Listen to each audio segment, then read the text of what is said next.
Hello everyone, कैसे हैं आप लोग। मैं सूरज चौधरी स्टडी IQ PCS पर आप सभी का हार्दिक स्वागत करता हूं।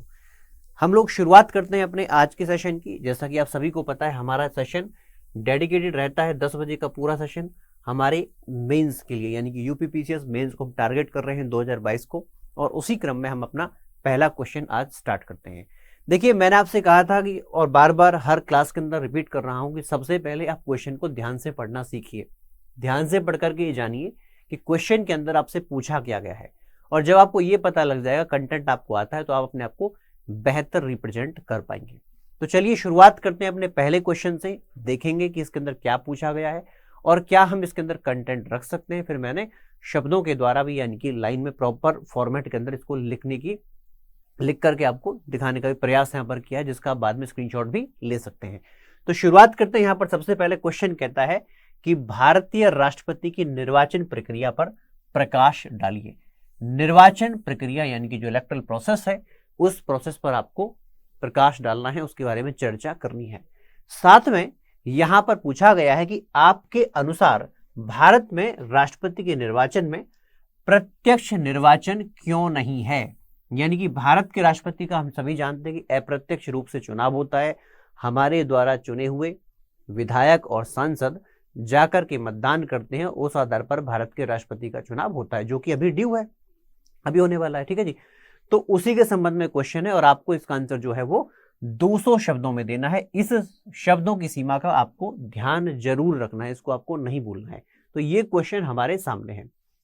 अब जरा याद रखना कि अब भारत के राष्ट्रपति का चुनाव चल ही रहा है, तो याद रखना कि भारत के राष्ट्रपति के चुनाव और साथ में उपराष्ट्रपति के चुनाव से जुड़े हुए क्वेश्चन ऑटोमेटिक इंपॉर्टेंट हो जाते हैं, तो आपको उसको नहीं छोड़ना है। यानी कि कंटेंट आपको तैयार करके रखना है कि अगर क्वेश्चन आपके सामने आ गया तो आप उसको रेस्पॉन्ड कर सके। तो यहाँ पर एक क्वेश्चन, उसमें पॉसिबल क्वेश्चन ये बन सकता है, तो मैंने उसको यहाँ पर रखा है। अब जरा इस क्वेश्चन का कंटेंट हम देखते हैं कि यहाँ पर क्या क्या हो सकता है। देखिए, भारत के राष्ट्रपति की बात करें तो भारत का राष्ट्रपति संघ की कार्यपालिका का एक हिस्सा है। संघ की कार्यपालिका जिसे हम भारत के संविधान के भाग 5 में पढ़ते हैं, उसी के अंतर्गत राष्ट्रपति सबसे प्रमुख है। भारत के राष्ट्रपति के साथ उपराष्ट्रपति, प्रधानमंत्री, प्रधानमंत्री का मंत्रिपरिषद और लास्ट में जाकर के अटॉर्नी जनरल ऑफ इंडिया, यानी कि भारत का महान्यायवादी। इन 5 से मिलकर के बनती है हमारी संघ की कार्यपालिका। तो कार्यपालिका से जुड़ा हुआ एक क्वेश्चन है। अब यहां पर अगर हम भारत के राष्ट्रपति पर ही नजर डालें, बाकी सब चीजों को छोड़ दें, तो उसमें भी क्वेश्चन पूछा गया है निर्वाचन प्रक्रिया पर। अब अगर हम भारत के राष्ट्रपति की निर्वाचन प्रक्रिया को देखते हैं, तो भारत के राष्ट्रपति की जो निर्वाचन प्रक्रिया है या उससे जुड़े हुए आर्टिकल अगर हम देखें, तो भारत के संविधान के अंदर 2 अनुच्छेद ऐसे हैं जो कि इस पूरी प्रक्रिया से जुड़े हुए हैं, जिनके अंदर सबसे पहले अनुच्छेद 54 आता है और उसके बाद दूसरे नंबर पर यहीं पर आता है अनुच्छेद 55। अगर हम अनुच्छेद 54 को देखें तो यहां पर चर्चा की गई है भारत के राष्ट्रपति के निर्वाचन मंडल की। निर्वाचन मंडल का अर्थ क्या है? निर्वाचन मंडल का अर्थ है कि इस चुनाव के अंदर कौन जाकर के मतदान कर सकता है, और फिर इसकी जो प्रक्रिया है उस प्रक्रिया को आर्टिकल 55 के अंदर बताया गया है। अब अगर हम सबसे पहले इसका निर्वाचन मंडल देखें कि निर्वाचन मंडल के अंदर कौन जाकर के मतदान करेगा, तो आपको यहां पर मेंशन करना होगा कि निर्वाचन मंडल के अंतर्गत आते हैं हमारे MLAs, जिनको आप कहते हैं विधायक, और दूसरे आते हैं हमारे सांसद, यानी कि मेंबर ऑफ पार्लियामेंट। लेकिन एक शब्द पर आपको यहां पर जरूर जोर देना है, एम्फेसाइज करना है, और वो कौन सा है याद रखिएगा। सिर्फ विधायक आप नहीं लिख देंगे, आप लिखेंगे ये दोनों कौन होंगे। ये दोनों वो हैं जो जनता के द्वारा चुने हुए होंगे, यानी कि इलेक्टेड अगर ये हैं तो इलेक्टेड ही जाकर के मतदान कर सकते हैं। ये बड़ा ही इंपॉर्टेंट फैक्ट है, इसको आपको हाईलाइट करना पड़ेगा अपने आंसर में। ठीक है, तो ये निर्वाचन मंडल की बात आ गई। अब ये तो निर्वाचन मंडल की बात है कि मतदान करना, लेकिन उससे पहले छोटी जानकारी मैं आपको दे देता हूं, वो आपको मेंशन नहीं करनी क्योंकि हमारे पास शब्दों की सीमा कम है। जब भी राष्ट्रपति का चुनाव होता है तो उससे पहले नामांकन होता है, जिसे आप लोग इंग्लिश में नॉमिनेशन कहते हैं। यहां पर मैं इसको वैसे ही डिस्कस कर रहा हूं क्योंकि ये आ गया है, तो यहां पर डिस्कस इसको कर ही देते हैं। ठीक है, नॉमिनेशन की बात कर रहे हैं, यहां पर इसको आंसर के अंदर मेंशन नहीं करना है, मैं आपको पहले बता देता हूं, क्योंकि अगर आपके पास शब्द इतने बाकी होंगे लिखने के लिए, और ना ही कहने का मतलब कि आपके पास समय होगा, और ना ही वो पूछा गया है। तो नॉमिनेशन अगर यहाँ पर आ गया तो मैं बता ही देता हूँ सिर्फ। देखिए, जब भी राष्ट्रपति के चुनाव होता है तो वहां पर नॉमिनेशन करना पड़ता है। जैसे द्रौपदी मुर्मू है, उन्होंने नॉमिनेशन किया, विपक्ष के कैंडिडेट हैं उन्होंने जाकर के नॉमिनेशन किया। तो नॉमिनेशन के संदर्भ में कहा गया है कि जब भी कोई व्यक्ति राष्ट्रपति का चुनाव लड़ना चाहता है तो उसे जो है नामांकन पत्र भरना पड़ेगा। नामांकन पत्र भरते समय उसके पास जो है प्रस्तावक और अनुमोदक भी होते हैं। एक होता है प्रस्तावक, दूसरा होता है अनुमोदक। अब इन दोनों को डिस्कस करने का मेरा मतलब क्या है, क्योंकि राष्ट्रपति का चुनाव चल रहा है और यहाँ पर मेंस अभी कुछ दिनों के बाद ड्यू है, तो क्वेश्चन पूछा जा सकता है, तो आपको हर एक एस्पेक्ट को कवर करना है। अब प्रस्तावक अनुमोदक की चर्चा अगर बात करें तो नॉमिनेशन के अंदर आप कहा गया है कि जब भी कोई व्यक्ति राष्ट्रपति का चुनाव लड़ना चाहता है तो उसके पास 50 प्रस्तावक होने चाहिए, 50 अनुमोदक होने चाहिए। यानी 50 व्यक्ति ऐसे होंगे प्रपोजर के तौर पर जो इस व्यक्ति का नाम आगे प्रपोज करेंगे कि हम चाहते हैं कि यह व्यक्ति भारत के राष्ट्रपति का चुनाव लड़े, और 50 ऐसे होंगे जो कहेंगे कि हाँ, अगर ये व्यक्ति चुनाव लड़ता है तो हम इसके साथ हैं। तो 50 प्रपोजर्स, 50 सेकेंडर्स यहाँ पर होने चाहिए। अब इस 50 प्रपोजर के अंदर कौन हो सकता है? क्या जनता में से किसी व्यक्ति को आप ला करके यहाँ पर प्रस्तावक अनुमोदक बना सकते हो? तो जवाब है नहीं। ये प्रस्तावक अनुमोदक जो है ये भी निर्वाचन मंडल से ही आते हैं। यानी कि एक इलेक्टेड एमपी, एक इलेक्टेड एमएलए ही निर्वाचक के साथ में यहाँ के प्रस्तावक और अनुमोदक के रूप में सपोर्ट कर सकता है। ये बात अपने को ध्यान रखनी है। दूसरा, जब भी ऐसा कोई चुनाव होता है तो यहाँ पर एक सिक्योरिटी डिपॉजिट, जिसे आप कहते हैं 15,000 रुपए का सिक्योरिटी डिपॉजिट जाकर के जमा करना है। और याद रखना, अगर यहाँ पर एक 1/6 वोट लिख लेंगे, इस बात को मैं आप नोट कर लेंगे कहीं पर, याद रखना कि जो टोटल वैलिड वोट है उसका 1/6 हिस्सा अगर इस व्यक्ति को प्राप्त नहीं होता है तो ऐसे केस में उसकी जो जमानत है वो जब्त कर ली जाएगी। तो ये छोटी सी बात आपको ध्यान रखनी है, हालांकि इसमें मेंशन नहीं करना था, बट चुनाव की बात आई तो मैंने यहाँ पर इसको बता दिया है। वापस चलते हैं अपने क्वेश्चन की तरफ और उसके आंसर की तरफ। तो मैंने कहा कि सबसे पहले आप आर्टिकल 54 को देखेंगे जहां पर निर्वाचन मंडल बताया गया है, और फिर आर्टिकल 55 जहां पर प्रक्रिया बताई गई है चुनाव की। अब राष्ट्रपति के चुनाव की प्रक्रिया क्या है? देखिए, राष्ट्रपति के चुनाव की जो प्रक्रिया होती है उसके अंदर जो सिस्टम हम लोग उपयोग करते हैं उस सिस्टम को आप ध्यान से समझिएगा। यहां पर इसको कहते हैं अनुपातिक प्रतिनिधित्व प्रणाली। अनुपातिक प्रतिनिधित्व प्रणाली यानी कि प्रोपोर्शनल रिप्रेजेंटेशन सिस्टम, इसे इंग्लिश में कहा जाता है। दूसरा यहां पर आता है एकल संक्रमणीय मत। दूसरा यहीं पर आता है एकल संक्रमणीय मत, जिसे हम लोग सिंगल ट्रांसफरेबल वोट कहते हैं। और फिर आता यहीं पर गुप्त मतदान, जिसे कहा जाता है सीक्रेट बैलेट। तो इन पूरी प्रणाली से भारत के राष्ट्रपति का चुनाव हुआ करता है। अब भारत के राष्ट्रपति का चुनाव है तो भारत का राष्ट्रपति किसका? पूरे भारत का ही प्रमुख है। तो यहां पर इस बात का जरूर ध्यान दिया जाता है कि भारत के अंदर हर व्यक्ति का वो प्रतिनिधि बन सके। अब हर व्यक्ति का प्रतिनिधि कैसे बनेगा? यहां पर हमारे चुने हुए विधायक और चुने हुए सांसद जाकर के हमारे बिहाफ पर वोट करेंगे और उस प्रकार से हम भी अपना वोट वहां पर कास्ट कर पाएंगे, इनडायरेक्ट, अप्रत्यक्ष रूप से। ठीक है।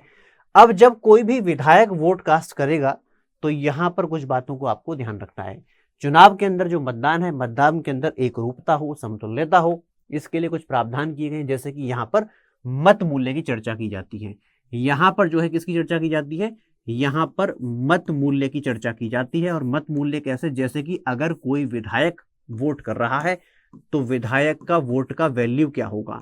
देखिए, यहां पर याद रखना, भारत के अंदर जब भी रिप्रेजेंटेशन होता है तो भारत के अंदर रिप्रेजेंटेशन जनसंख्या के आधार पर होता है।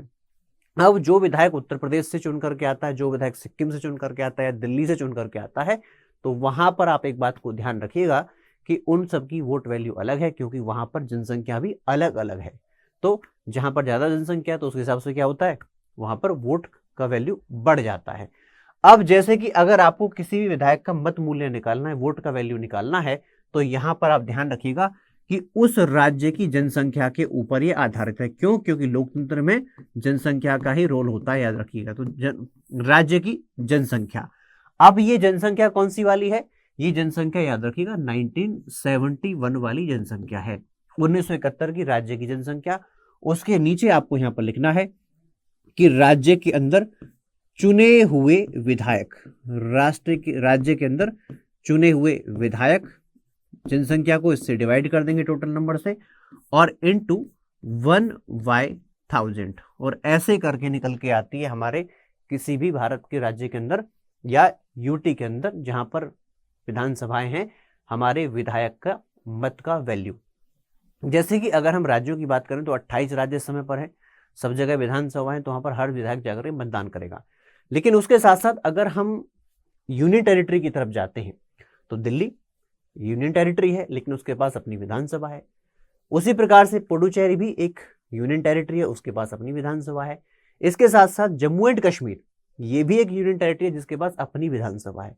हालांकि 2022 का जो राष्ट्रपति का चुनाव है उसके अंदर जम्मू एंड कश्मीर का कोई भी लेजिस्लेटर जाकर वोट नहीं करेगा, क्योंकि विधानसभा का चुनाव ही वहां पर नहीं हुआ है। लेकिन उनके पास ये अधिकार है, वो जाकर के मतदान कर सकते हैं अगर गठन है तो, यानी कि अगर चुनाव हुआ है, कार्यरत है तो, याद रखना, ठीक है। तो वैकेंसी होगी तो उसके आधार पर फिर उसको चैलेंज भी नहीं किया जा सकता। जैसे कि जम्मू एंड कश्मीर के अंदर कोई भी एमएलए नहीं है तो आप इस आधार पर राष्ट्रपति के चुनाव को चैलेंज भी नहीं कर सकते हो। तो ये यहाँ पर क्या है, विधायक के मत का मूल्य कि राज्य की जनसंख्या 1971 वाली, नीचे हुए चुने हुए विधायक इंटू 1/1000, ये विधायक की वोट वैल्यू निकल करके आती है। अब जब विधायक की वोट वैल्यू निकल करके निकालते हैं तो एक बात सीधी सी है कि भारत के अंदर राज्यों में जनसंख्या अलग अलग है, तो हर राज्य की जनसंख्या के आधार पर वहां का जो विधायक है उसकी वोट वैल्यू भी अलग निकल करके आएगी। जैसे भारत के अंदर अगर हम देखें तो ये इतना वेरिएंट आता है कि जैसे कि सिक्किम की अगर हम विधायक की वोट वैल्यू निकालें तो ये सिर्फ 7 निकल करके आती है। अब इसी के साथ साथ अगर हम भारत में मिजोरम की तरफ चले जाएं, अरुणाचल प्रदेश की तरफ चले जाएं तो ये निकल करके 8 आती है। ठीक है, जनसंख्या कम है, विधायक इसको बांटेंगे तो 8 ही निकल करके आएगी। लेकिन अगर हम इसी को उत्तर प्रदेश की तरफ लेकर चलें तो भाई ये बढ़ करके 208 हो जाती है। 403 वहां पर विधायकों की संख्या है, जनसंख्या 1971 का निकालेंगे इंटू 1/1000 तो वोट वैल्यू 208 निकल करके आएगी। ऐसे यूनियन टेरिटरी के अंदर है। यूनियन टेरिटरी में अगर हम एनसीटी ऑफ दिल्ली यानी कि राष्ट्रीय राजधानी क्षेत्र दिल्ली की बात करें तो ये निकल करके 58 आ जाती है। तो ऐसे करके वोट वैल्यू डिफरेंट आ जाती है, ये बात अपने को ध्यान रखनी है। दूसरा, ये तो है विधायक की वोट वैल्यू। अब हमारे पास जो सांसद है उस सांसद का जो मत है उस सांसद के मत की वैल्यू भी अलग है, क्योंकि भारत के अंदर अगर हम सांसदों की बात करें तो सांसद हमारे पास 2 प्रकार के होते हैं। एक सांसद वो है जो राज्यसभा से आते हैं चुन करके, और दूसरे ऐसे हैं जो लोकसभा से चुन करके आते हैं। जैसे कि अगर हम राज्यसभा की बात करें तो राज्यसभा के अंदर हमारे पास कितने हैं चुने हुए विधायक, 233 हैं। उसी प्रकार से लोकसभा में के अंदर ये 543 हो सकते हैं। बस समझ में आती है। तो आपको यहां पर इन सभी का वोट वैल्यू इंडिविजुअली निकालना पड़ेगा। तो इसके लिए क्या करना पड़ेगा, इसके लिए बताया गया है कि देखिए जितने भी विधायकों का कुल वोट वैल्यू आया है तो हमारे भारत के अंदर राज्यों के चुने हुए विधायकों का या फिर विधायकों का कुल मत मूल्य डिवाइडेड बाय हमारे भारत के अंदर चुने हुए सांसद, अगर हम इसको निकाल दें तो यहां पर भारत के अंदर एक वोट वैल्यू निकल कर आ जाएगा एक एमपी का। ये समझ आती इतनी बात। तो ये है हमारा क्या है, यहां पर इस प्रकार से वोट वैल्यू निकाल करके हम आते हैं। अब आती है मतदान करने की बात।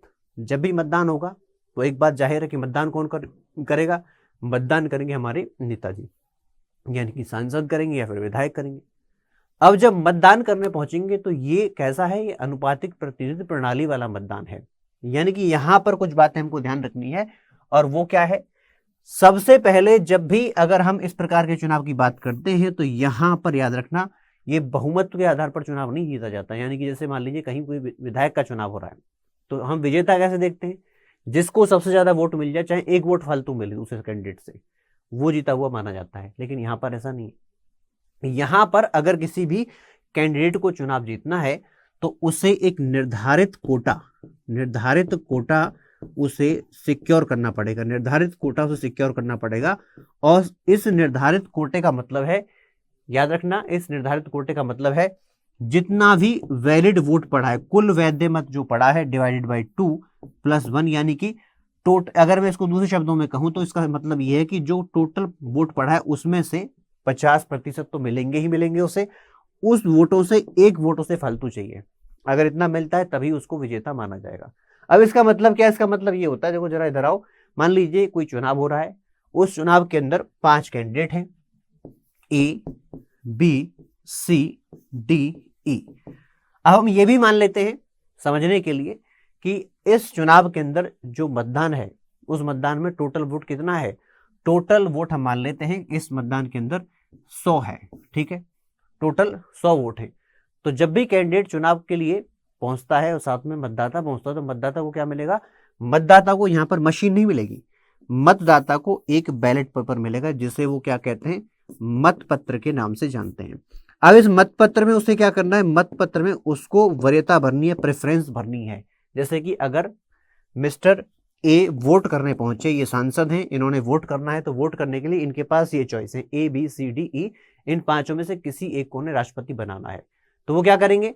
वो कहेंगे कि जी मैं बी को राष्ट्रपति बनाना चाहता हूं। तो बी को अगर वो राष्ट्रपति बनाना चाहते हैं तो ऐसे केस में उनको बी को पहली वरीयता देनी पड़ेगी। मान लीजिए इसके बाद इनके मन में शंका है कि भाई अगर मान लो बी नहीं बना तो फिर हम किसको राष्ट्रपति बनाएंगे, सेकंड प्रेफरेंस देनी पड़ेगी। तो यहां पर इसको सेकंड प्रेफरेंस भी देनी है। जैसे मान लीजिए सेकंड प्रेफरेंस में इन्होंने ए को लिखा, फिर थर्ड प्रेफरेंस में इन्होंने सी को लिख दिया, चौथी प्रेफरेंस में इन्होंने क्या किया, इन्होंने डी का नाम लिख दिया, फिर पांचवी में ई का नाम लिख दिया। तो ऐसे करके इनको जो है अपना वरीयता देनी पड़ेगी। याद रखना, वो बैलेट पेपर जिसके अंदर पहली वरीयता नहीं हुई, बाकी दो ना दो, लेकिन पहली वरीयता बतानी पड़ेगी। अगर पहली वरीयता नहीं बताया है तो उसको क्या कहेंगे, इनवैलिड वोट के नाम से जाना जाएगा, यानी कि उस वोट की कोई वैल्यू नहीं है, उसको रद्द करके फेंक दिया जाएगा। तो इस प्रकार से मतदाता मतदान किया करता है इसके अंदर।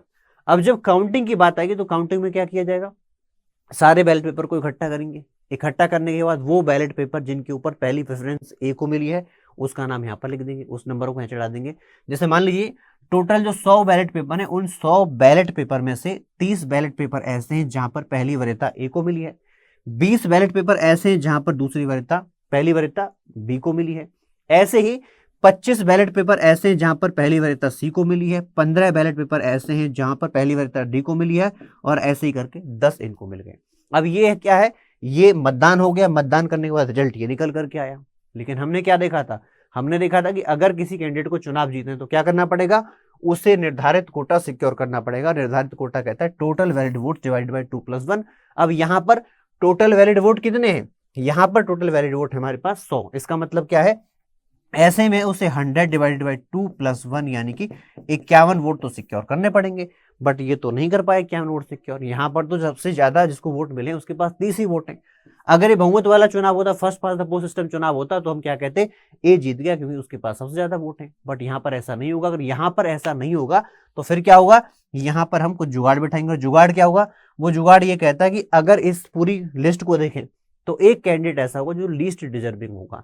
लीस्ट डिजर्विंग का मतलब है वो बिना मतलब के चुनाव लड़ रहा है, उसका शौक है चुनाव लड़ने का, और वो पहले राउंड में सबसे पीछे छूट गया है। तो कौन सा ऐसा कैंडिडेट है, यहाँ पर ई ऐसा कैंडिडेट है। यहाँ पर इसके बैलेट पेपर में से इसका नाम काट दिया जाएगा। जैसे मान लीजिए अगर इसका बैलेट पेपर कुछ ऐसा था, अगर इसका जो बैलेट पेपर है वो कुछ ऐसा था जहां पर पहली वरीयता ई लिखी थी, तो क्या किया जाएगा, यहां पर इसका ई का नाम यहां से काट दिया जाएगा। बैलेट पेपर को कैंसिल नहीं करेंगे, बैलेट पेपर रहेगा, बस ई का नाम काट देंगे। अब क्या होने वाला है, जो बी है ना, ये बन गई पहली प्रेफरेंस, ये बन गई दूसरी प्रेफरेंस, ये बन गई तीसरी प्रेफरेंस, ये बन गई चौथी प्रेफरेंस। यानी कि हमको इसी बैलेट पेपर से दोबारा फर्स्ट प्रेफरेंस मिल गई है। तो क्या करेंगे, इस वोट को ट्रांसफर कर देंगे। तो सिंगल ट्रांसफर वोट, एकल संक्रमणीय मत। अब मान लीजिए कि यहां पर 10 वोट ट्रांसफर किए गए, तो मान लीजिए कि 5 वोट तो इनको मिल गए, 3 वोट इनको मिल गए और 2 वोट इनको मिल गए, और इसको कुछ नहीं मिला। ठीक है, तो ये सेकंड राउंड की काउंटिंग हो गई। तो 15 इसके पास है, 27 इसके पास है, 23 इसके पास है, और फिर 35 इसके पास है। अभी भी किसी के पास क्या है, बहुमत नहीं मिला है, जो निर्धारित मत है, कोटा है, वो किसी को प्राप्त नहीं हुआ है। तो फिर क्या किया जाएगा, फिर से इसी प्रोसेस को दोहराया जाएगा कि सबसे डिजर्विंग, लीस्ट डिजर्विंग कैंडिडेट कौन सा है, उसके बैलेट पेपर में से पहली वरीयता हटा दी जाएगी और बाकी वोट को ट्रांसफर कर दिया जाएगा। ये सिलसिला तब तक चलता रहेगा जब तक कि हमको हमारा कैंडिडेट नहीं मिल जाता, कौन सा, विनर नहीं मिल जाता। विनर कैसे होगा, विनर का तरीका यही है कि जो टोटल वैलिड वोट्स हैं उसका 50% से एक वोट फालतू उसको मिल जाए, वो जीता हुआ मान लिया जाएगा। तो ये है राष्ट्रपति के चुनाव प्रणाली, किस प्रकार से राष्ट्रपति का चुनाव हुआ करता है। अब कुछ क्वेश्चन ये आता है कि हमारा दूसरा क्वेश्चन यहाँ पर क्या था, यहाँ पर पूछा गया कि भारत के अंदर आप ये बताइए कि प्रत्यक्ष निर्वाचन जो है हम लोग क्यों फॉलो नहीं करते हैं। देखिए इसके कई कारण हो सकते हैं, जिनमें से आपको 2-3 कारण तो मेंशन करने ही है। जैसे कि अगर यहाँ पर इसकी बात करें तो भारत के अंदर सबसे पहला कारण क्या है, भारत के अंदर सबसे पहले हम लोग जो सिस्टम फॉलो करते हैं, हम लोग व्यवस्था फॉलो करते हैं संसदीय प्रणाली। कौन सी प्रणाली, हम लोग पार्लियामेंट्री सिस्टम को फॉलो करते हैं। और अगर हम संसदीय प्रणाली को फॉलो करते हैं तो संसदीय प्रणाली के अंदर क्या होता है, संसदीय प्रणाली के अंदर जनता अपना प्रतिनिधि चुनती है, और ये जितने भी चुने हुए प्रतिनिधि हैं ये फिर अपना लीडर चुनते हैं, और जो चुना हुआ नेता है वो क्या करता है, फिर वह देश के अंदर सरकार चलाया करता है। यानी कि संसदीय प्रणाली के अंदर सरकार चलाने का हेड जो है, मुखिया है, वो अलग रहता है, और देश के लिए जो नाम है जिसको आप कहते हैं संवैधानिक प्रमुख, संवैधानिक प्रमुख अलग होता है। तो भारत के अंदर हम लोग संसदीय प्रणाली को फॉलो करते हैं, तो इसलिए राष्ट्रपति का चुनाव हमने क्या किया है, अप्रत्यक्ष कर दिया है। दूसरा, अगर हमें भारत का राष्ट्रपति चाहिए तो भारत का राष्ट्रपति का जो पद है वो एक निष्पक्ष पद होना चाहिए, यानी कि राजनीति से अलग वो होना चाहिए। लेकिन अगर हम उसे डायरेक्ट इलेक्शन में उतार देंगे तो किसी ना किसी पॉलिटिकल पार्टी से जाकर के जुड़ेगा, क्योंकि चुनाव उसे एनी हाउ जीतना है, तो बाद में वो कैसे निष्पक्ष होकर काम करेगा, नहीं कर पाएगा। क्यों, क्योंकि इस बार चुनाव जीतने के बाद अगली बार भी तो चुनाव जीतना है, उसे जीतना है, किसी उसकी पार्टी के मेंबर को जीतना है, तो फिर वो निष्पक्ष होकर के काम नहीं कर पाएगा। इस बात को भी हमको ध्यान रखना है। इसके साथ साथ यार देखो, भारत के अंदर क्या होता है, भारत के अंदर सरकार का मुखिया अलग है ना, और सरकार का मुखिया अलग है, और उस केस में क्या है कि शक्तियां उसको दी गई हैं। सरकार के मुखिया के पास शक्तियां हैं, राष्ट्रपति के पास शक्ति ही नहीं है। अगर प्रधानमंत्री कंपैरिजन में बात करें तो शक्ति नहीं है।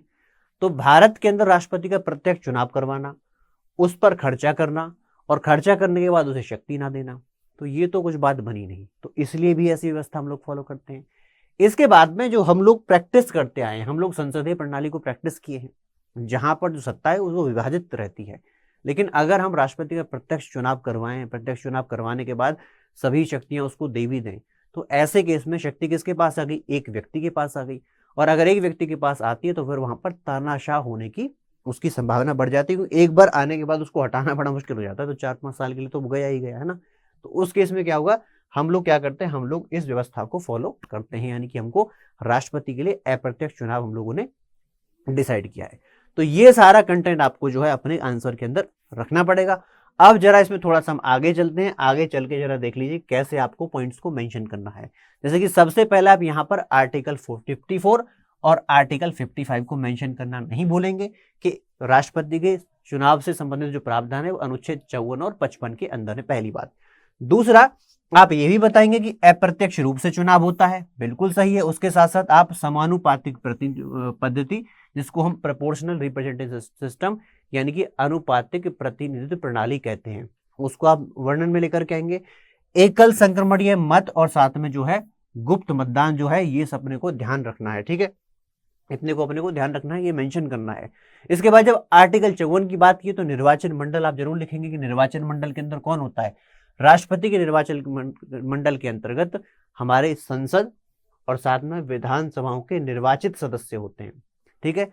यहाँ पर राज्य के साथ साथ मतलब क्या है, हमारे जो यूनियन टेरिटरी ऑफ दिल्ली है ना, इसके साथ साथ जो पुडुचेरी है, और इसके साथ साथ आज के टाइम पर क्या है, जम्मू एंड कश्मीर, इसको भी आपको मेंशन करना पड़ेगा कि भाई इनको भी अथॉरिटी, क्योंकि यहाँ पर भी विधानसभाएं हैं। अब भारत के अंदर राष्ट्रपति का चुनाव हो रहा है, तो भारत का राष्ट्रपति क्या है, पूरे देश का प्रमुख है, और अगर पूरे देश का प्रमुख है तो भारत की संपूर्ण जनता को वहां पर क्या चाहिए, प्रतिनिधित्व चाहिए। मतदान के अंदर एक रूपता हो, मतदान के अंदर समतुल्यता हो। तो इसके लिए क्या होता है, हम लोग हमारे सांसद और विधायकों की वोट वैल्यू की गणना करते हैं, कितना वोट वैल्यू है एक विधायक का, कितना वोट वैल्यू है एक सांसद का।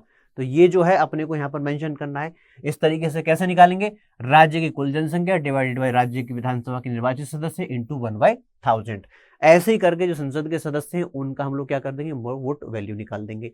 ये हम पहले डिस्कस कर चुके हैं, बस कैसे मेंशन करना है वो मैं आपको यहाँ पर लेकर के आया हूँ। अब इसके बाद अगर हम आगे चलें तो यहाँ पर वोट जो हमारा वोट होने वाला है, यानी कि जो बैलेट पेपर, जिसे हम मत पत्र कहते हैं, तो बैलेट पेपर के अंदर भी आपको बताना है कि बैलेट पेपर के अंदर द्वारा ये चुनाव होता है, जहां पर वरीयता क्रम दिया जाता है, प्रेफरेंस दिया जाएगा। ये बताया था ना मैंने आपको बैलेट पेपर बना करके, कि पहली वरीयता, दूसरी वरीयता, तीसरी वरीयता, वो आपको मेंशन करना है। अब जब चुनाव हो रहा है तो चुनाव के बाद जो विक्ट्री होगी, विक्ट्री कैसे घोषित की जाएगी? विक्ट्री उस कैंडिडेट को दी जाएगी जो कैंडिडेट टोटल वैलिड वोट का 50% लिया है और साथ में एक वोट फालतू लेकर के आ जाता है। बात समझ में आती है? तो ये अपने को यहाँ पर मेंशन करना है, यानी कि बैलेट पेपर को भी आप डिस्कस करेंगे, स्क्रीनशॉट साथ के साथ आपको लेके चलना है। साथ में कहता है कि भारत के अंदर प्रत्यक्ष निर्वाचन क्यों नहीं है? क्योंकि भारत के अंदर क्या है? संसदीय लोकतांत्रिक व्यवस्था है। भारत का राष्ट्रपति निष्पक्ष रहे, स्वतंत्र होकर के काम करे, तानाशाही कोई प्रवृत्ति ना बन पाए, साथ में धन की बर्बादी ना हो, समय की बर्बादी ना हो, इसलिए हम लोग भारत के अंदर क्या करते हैं? हम लोग अप्रत्यक्ष चुनाव को फॉलो किया करते हैं। तो ये हमारा पहला क्वेश्चन रहा, पहले क्वेश्चन का कंटेंट रहा। अब इसके बाद हम लोग चलते हैं अपने नेक्स्ट क्वेश्चन की तरफ, उसको भी ध्यान से पढ़ना है। ध्यान से पढ़ने के बाद इसी प्रकार से हम लोग अपना आंसर देंगे। क्वेश्चन क्या कहता है? क्वेश्चन कहता है कि भारतीय राष्ट्रपति की वीटो शक्ति पर एक संक्षिप्त प्रकाश आपको डालना है, 200 शब्दों में आपको लिखना है। सीधा सीधा क्वेश्चन है, ज्यादा सोचने की आवश्यकता नहीं है। 200 वर्ड्स में आपको राष्ट्रपति की वीटो पावर की चर्चा करनी है। ये वीटो पावर आती कहां से? थोड़ा सा कंटेंट की चर्चा कर लेते हैं और फिर देखेंगे क्या हम इसके अंदर लिख सकते हैं। आइए देखिए, जब भारत के हम राष्ट्रपति की बात करें तो एक फेमस टॉपिक आता है हमारे पॉलिटी के अंदर, जिसको हम कहते हैं राष्ट्रपति की शक्तियां। राष्ट्रपति की शक्तियां, ये बड़ा ही इंपॉर्टेंट टॉपिक होता है भाई। अगर आपने राष्ट्रपति का टॉपिक पढ़ा है और ये इसके अंदर छोड़ दिया तो फिर आपने गलत काम किया है। जैसे कि अध्यादेश है, वो आपको पढ़ना जरूरी है, राष्ट्रपति की शक्तियां आपको पढ़नी जरूरी है। तो ये बेसिक चीजें आपको जरूर आनी चाहिए, तभी आप क्वेश्चन का आंसर कर पाएंगे। तो अगर हम राष्ट्रपति की शक्तियों की बात करें तो यहां पर एक अनुच्छेद आता है जिसको हम लोग कहते हैं अनुच्छेद 111। देखिए अनुच्छेद 111 क्या कहता है? अनुच्छेद 111 कहता है कि यदि देश के अंदर संसद के द्वारा कोई विधेयक पारित होता है और पारित होने के बाद भारत के राष्ट्रपति के पास पहुंचता है, तो राष्ट्रपति उस विधेयक को लेकर के क्या निर्णय ले सकते हैं? राष्ट्रपति इस विधेयक को लेकर के निर्णय ले सकते हैं आर्टिकल 1111 के अनुसार। वो सबसे पहले इसको अपनी मंजूरी दे देंगे। उन्होंने कह दिया ठीक है भाई, साइन कर दिया, इसको अधिनियम बन जाएगा। तो ये पहली उनकी शक्ति है, तो इसमें तो कोई तकलीफ वाली बात नहीं है, तो करना ही है। लेकिन क्या वो ना भी कर सकते हैं? दूसरा, वो मना भी कर सकते हैं, यानी कि बिल उनके पास आया, उन्होंने उसको इनकार कर दिया कि भाई मैं इसे इजाजत नहीं देता, और जब मैं इसे इजाजत नहीं देता तो फिर क्या करूंगा? ये अधिनियम नहीं बन पाएगा। तीसरा वो क्या कर सकते हैं? वह संसद से कह सकते हैं कि जो भी आपने प्रस्ताव मेरे पास भेजा है, आप उस प्रस्ताव पर पुनर्विचार कीजिए। ये पुनर्विचार के लिए देश की संसद के पास उस पूरे प्रस्ताव को भेज सकते हैं। ये राष्ट्रपति की शक्तियां हैं अगर आप आर्टिकल 111 को पढ़ोगे। लेकिन अगर हम इसी को थोड़ा सा और आगे चल करके देखें तो यहां पर सबसे पहले ध्यान रखिए कि सबसे पहले राष्ट्रपति जब मना कर रहे हैं तो हम इसे एक नाम देते हैं। हम इसे कहते हैं कि ये है राष्ट्रपति की एब्सोल्यूट वीटो। ये है राष्ट्रपति की एब्सोल्यूट वीटो, जिसे आप क्या कहेंगे? अत्यंतिक वीटो। अत्यंतिक वीटो यानी कि राष्ट्रपति के पास कोई विधेयक आया, उन्होंने मना कर दिया। अब आप कहेंगे सर राष्ट्रपति ऐसा क्यों कर सकते हैं? देखिए होता क्या है कि भारत के राष्ट्रपति की अगर हम संवैधानिक पोजीशन को देखें तो राष्ट्रपति के बारे में कहा गया कि राष्ट्रपति जब भी कोई कार्य करेंगे तो वह प्रधानमंत्री और उसके मंत्री परिषद की सलाह पर काम करेंगे। संसद से विधेयक पारित हुआ, पारित होने के बाद राष्ट्रपति के पास आ गया। अब सरकार के बिना तो विधेयक पारित नहीं होता, सीधी सी बात है। तो अब वो उसको मना क्यों कर रहे हैं? क्योंकि अगर प्रधानमंत्री ने कहा है तो मानना ही पड़ेगा। तो देखिए अगर हम एब्सोल्यूट वीटो की बात करें तो यहां पर कुछ बातें आपको समझ लेनी है। ये कुछ ऐसी अर्जेंसी होती है जहां पर निपटने के लिए राष्ट्रपति क्या करते हैं? एब्सोल्यूट वीटो का इस्तेमाल कर लिया करते हैं।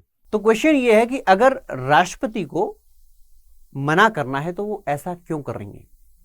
देखिए यहां पर कुछ परिस्थिति आ जाती है, जैसे कि कोई विधेयक पारित होने के बाद जब राष्ट्रपति के पास पहुंचा तो उस समय उसकी उपयोगिता थी, आवश्यक था कि वो बिल लेकर के आ जाए।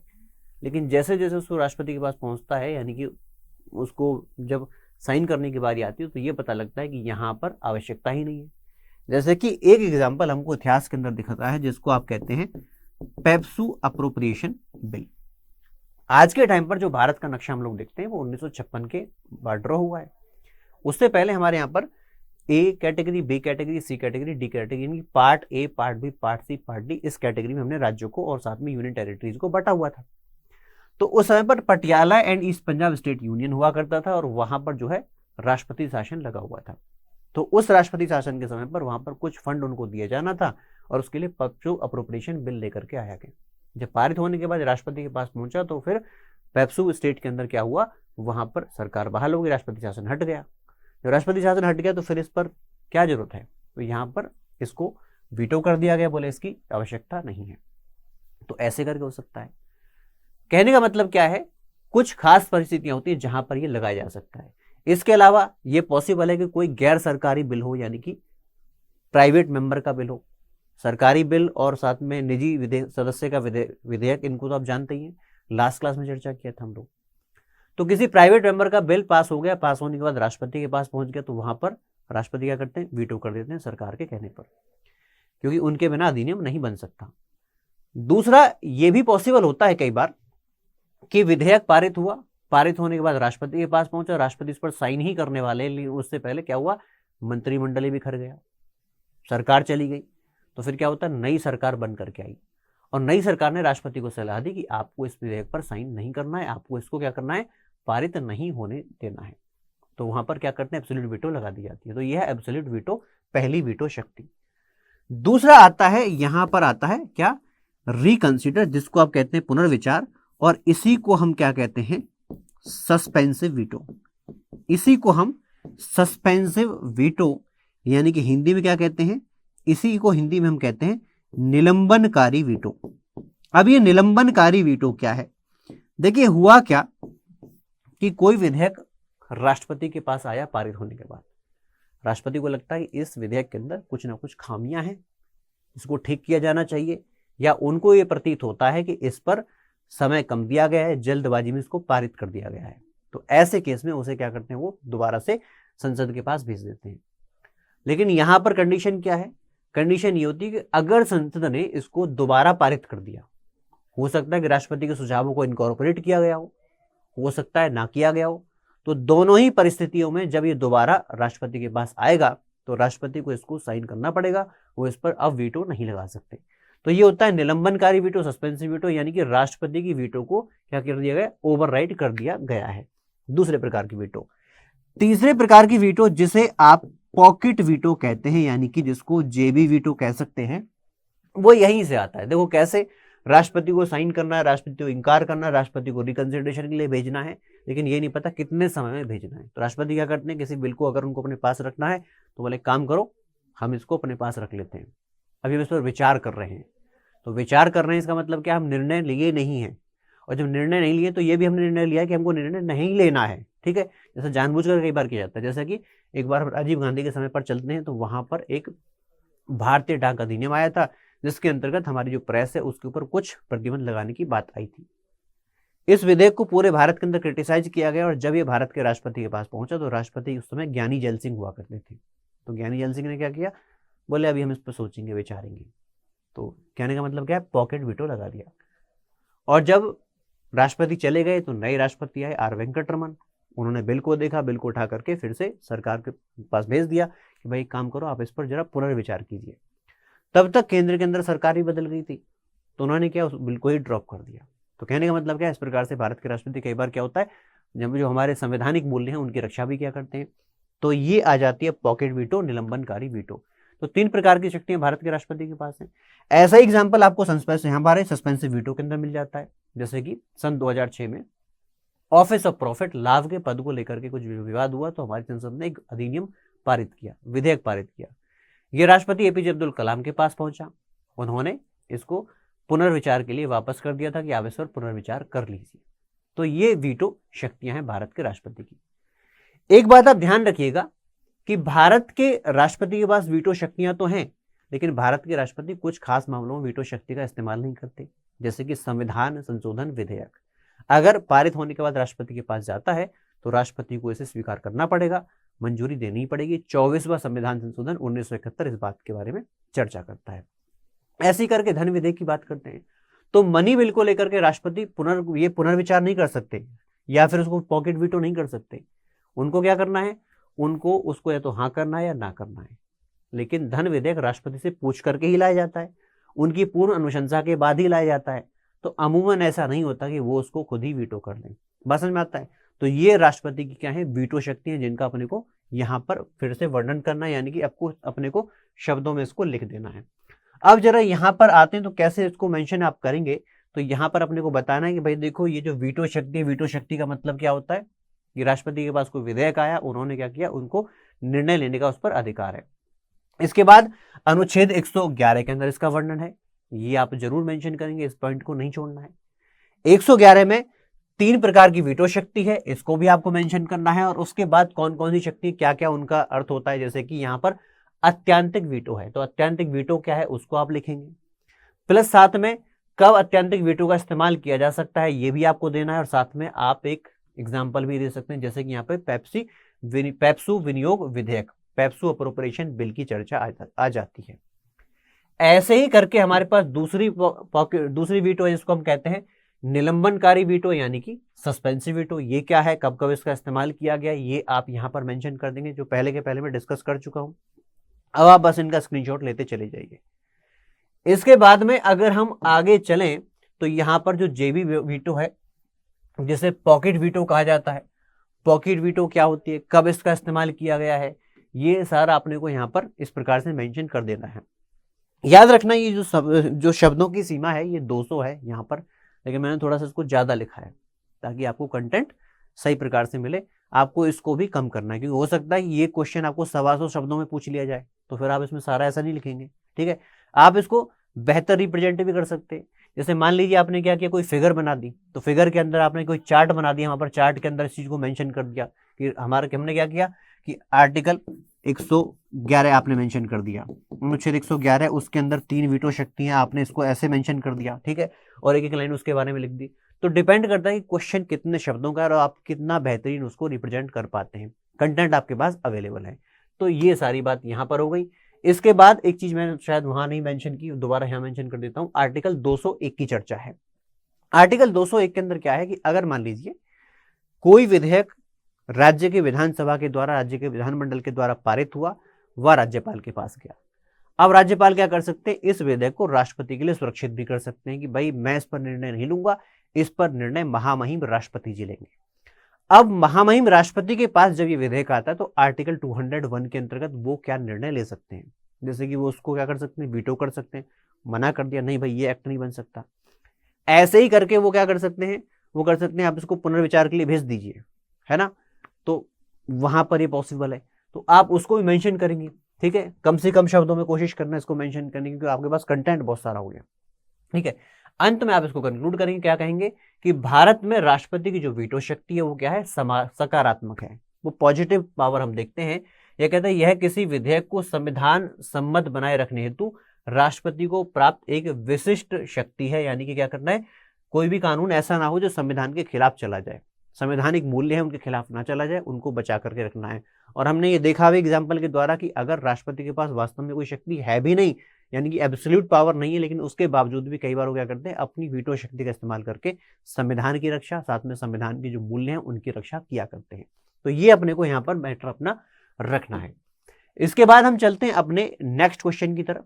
नेक्स्ट क्वेश्चन कहता है कि क्या भारत का राष्ट्रपति वास्तविक कार्यपालिका प्रमुख है, क्या भारत का राष्ट्रपति वास्तविक कार्यपालिका प्रमुख है, यानी कि क्या वह एक रियल एग्जीक्यूटिव है, रियल एग्जीक्यूटिव के तौर पर हम उसको देखते हैं। तो देखिए, जब हम इस क्वेश्चन का आंसर लिखते हैं तो यहां पर हमको कुछ बेसिक आर्टिकल यहां पर मेंशन जरूर करने पड़ेंगे। जैसे कि जब हम राष्ट्रपति की संवैधानिक पोजीशन की चर्चा करते हैं तो वहां पर हमारा भारत के संविधान का अनुच्छेद 53 जो है वो आ जाता है, और अनुच्छेद 53 कहता है कि भारत के अंदर संघ की कार्यपालिका की जो शक्ति है, कार्यकारी शक्ति है, वो सबके पास, वो सबके सब किसके पास है, वो सबके सब भारत के राष्ट्रपति के पास है। आर्टिकल 53 को आप मेंशन करेंगे। साथ में आर्टिकल 53 कहता है कि राष्ट्रपति उन शक्तियों का उपयोग कैसे करेंगे, संविधान के अनुसार दिए गए प्रावधानों के अनुसार करेंगे, अपने सबऑर्डिनेट ऑफिसर के थ्रू या जैसे भी करना है संविधान के प्रावधान के अनुसार करेंगे। अब संविधान का प्रावधान क्या है, संविधान का प्रावधान में आप आर्टिकल 74 मेंशन करेंगे और लिखेंगे कि आर्टिकल 74 कहता है कि भारत के अंदर जब भी राष्ट्रपति महोदय काम करेंगे तो वो करेंगे सलाह पर कार्य। राष्ट्रपति जब भी कार्य करेंगे तो कैसे करेंगे, ये सलाह पर कार्य करेंगे। और सलाह देने वाला कौन होगा, यहां पर सलाह देने वाले भारत के प्रधानमंत्री और उनका मंत्री परिषद होगा, उस मंत्री परिषद की सलाह पर काम करेंगे। तो कहने का मतलब क्या है, भारत के अंदर जो सरकार है वो संसदीय प्रणाली की सरकार है, उसी सरकार के अंदर राष्ट्रपति को काम करना होता है। अब क्या राष्ट्रपति उससे अलग जाकर ये काम कर सकते हैं, तो यहां पर इस बात को मेंशन करना है। जैसे कि राष्ट्रपति महोदय इस सलाह की बात करते हैं, तो क्या राष्ट्रपति महोदय इस सलाह को फॉलो करेंगे, बिल्कुल फॉलो करेंगे। जब तक सरकार के पास बहुमत है, लोकसभा के नंबर उसके पास हैं, राष्ट्रपति को उनकी सलाह को मानना ही पड़ेगा, यह बाध्यकारी है। हाँ, ये बात जरूर है कि राष्ट्रपति इसको पुनर्विचार के लिए लौटा सकते हैं। अब पुनर्विचार के बाद तो फिर राष्ट्रपति को मानना ही पड़ेगा, फिर तो राष्ट्रपति के पास कोई ऑप्शन नहीं होता, ये आप मेंशन करेंगे। दूसरी बात, क्या राष्ट्रपति अपने विवेक के अनुसार किसी शक्ति का इस्तेमाल कर सकते हैं, क्या अपने विवेक के अनुसार यानी कि अपने डिस्क्रेशन में किसी शक्ति का इस्तेमाल कर सकते हैं, बिल्कुल कर सकते हैं। कब, जैसे कि चुनाव का रिजल्ट आया और चुनाव के रिजल्ट के अंतर्गत देखने को मिलती है त्रिशंकु लोकसभा, यानी कि उस लोकसभा के चुनाव के रिजल्ट में किसी भी दल को बहुमत नहीं है, तो क्या कर सकते हैं, फिर किसी को भी प्रधानमंत्री अपॉइंट कर सकते हैं। किसी को भी मतलब क्या होता है, बाद में उस व्यक्ति को प्रधानमंत्री के तौर पर अपना बहुमत साबित करना पड़ेगा, उससे ये भी कहा जाएगा, ठीक है ना। तो त्रिशंकु विधानसभा जब लोकसभा होती है। अब यहां पर एक चीज और आ जाती है, मान लीजिए कोई प्रधानमंत्री वर्तमान में है और प्रधानमंत्री की मृत्यु हो जाए, तो मृत्यु होने के बाद जो कार्यवाहक प्रधानमंत्री जिसको होता है, जिसको आप केयर टेकिंग प्राइम मिनिस्टर के नाम से जानते हैं, तो केयर टेकिंग प्राइम मिनिस्टर कौन होगा, वो राष्ट्रपति ही चूज किया करते हैं, वही अपॉइंट करते हैं। जैसे कि पंडित नेहरू की मृत्यु हुई, लाल बहादुर शास्त्री की मृत्यु हुई, तो उस समय पर गुलजारी लाल नंदा को उन्होंने कार्यवाहक प्रधानमंत्री बनाया। ऐसे ही जब इंदिरा गांधी की मृत्यु हुई तो वहां पर राजीव गांधी को बनाया, ठीक है। हाँ, ये बात अलग है, कार्यवाहक प्रधानमंत्री बनाते समय अगर कोई सत्ताधारी दल जिसके पास पूर्ण बहुमत है, नंबर उसके पास है, और वो किसी को रेकमेंड करे तो फिर प्रधानमंत्री राष्ट्रपति कहते हैं ठीक है इसको बना देंगे, क्योंकि लोकतंत्र है, लोकतंत्र में कैसा होगा, जिसका लोकसभा के अंदर बहुमत है उसके हिसाब से प्रधानमंत्री बनाना पड़ेगा। लेकिन कार्यवाहक प्रधानमंत्री के समय बनाते समय पर इनके पास डिस्क्रेशनरी शक्तियां होती हैं, ये बात आप इसके अंदर मेंशन करिए। तो कहने का मतलब क्या है कि भारत के अंदर क्या हमारे राष्ट्रपति वास्तविक कार्यपालिका प्रमुख है, तो वास्तविक कार्यपालिका प्रमुख तो नहीं है, पर हाँ ये वास्तविक तौर पर संवैधानिक तौर पर प्रमुख जरूर है। कैसे हैं, संवैधानिक प्रमुख है। ये बात सुप्रीम कोर्ट ने भी बार बार कई मामलों में कही है। और ये ऐसा क्यों है, क्योंकि भारत के अंदर हम फॉलो करते हैं संसदीय प्रणाली, और संसदीय प्रणाली के अंदर आपको पता है एक होता है नॉमिनल एग्जीक्यूटिव, एक होता है रियल एग्जीक्यूटिव। तो नॉमिनल एग्जीक्यूटिव के तौर पर जो राज्य की पहचान है, जो फर्स्ट सिटीजन है, जैसे कि भारत का राष्ट्रपति। तो ऐसे करके आप इसको समाप्त करेंगे, ज्यादा शब्द भी आपके पास नहीं है, 125 शब्दों में आप इसे ही लिख पाएंगे। जैसे कि यहाँ पर आर्टिकल 53(1), आर्टिकल 74(1) आपने इसको मेंशन कर दिया, ठीक है। आर्टिकल 74(1) को आपने मेंशन किया, और क्या इसके अंदर प्रावधान है वो दोनों बातें आपने इसके अंदर लिख दी। इसके बाद अगर हम आगे चलें तो यहां पर आपने ये भी बताया कि कब राष्ट्रपति महोदय जो है अपने आप काम कर सकते हैं, कब नहीं कर सकते हैं, यानी कि विवेक अनुसार शक्तियां और उनके ऊपर क्या संवैधानिक तौर पर बाध्यता है वो भी आपने मेंशन की। और इस संबंध में हमारा उच्चतम न्यायालय क्या कहता है वो भी आपने यहाँ पर मेंशन कर दिया। तो ये सारी चीजें आपको जो है मेंशन करनी है, फिर आपका कुल मिलाकर के आंसर बन जाता है। तो अब आप क्या करेंगे, इसका स्क्रीनशॉट ले लेंगे, ये भी आपके पास क्वेश्चन हो गया। तो इसी प्रकार से हम लगातार आगे चलते रहेंगे, इंडियन पॉलिटी के हर टॉपिक को कवर करेंगे, बाद में गवर्नेंस के टॉपिक को कवर करेंगे, और जब हम मेंस की तरफ जाएंगे तो हम पूरी कोशिश करेंगे कि मेंस में आपका मेंस बहुत शानदार हो और आप इंटरव्यू तक जाए, ठीक है। तो अब इन्हीं शब्दों के साथ मैं आप लोगों से विदा लेना चाहूंगा, लेकिन उससे पहले अगर आपका कोई क्वेरी है तो कमेंट बॉक्स में लिख दीजिए, नहीं तो आप यहाँ पर सोशल मीडिया पर मुझे भेज सकते हैं। कोई मेल आप करना चाहें, कोई कंटेंट आप बताना चाहें, कोई क्वेश्चन आप करना चाहें तो वो आप मुझे मेरे ईमेल एड्रेस पर भी पूछ सकते हैं। अब मैं चलता हूं, फिर मिलेंगे नेक्स्ट वीडियो में। लेकिन उससे पहले वीडियो अगर आपको पसंद आया है तो इसको लाइक कीजिए, शेयर कीजिए और साथ में चैनल को सब्सक्राइब करना मत भूलिए। Thank you so much, bye bye, धन्यवाद।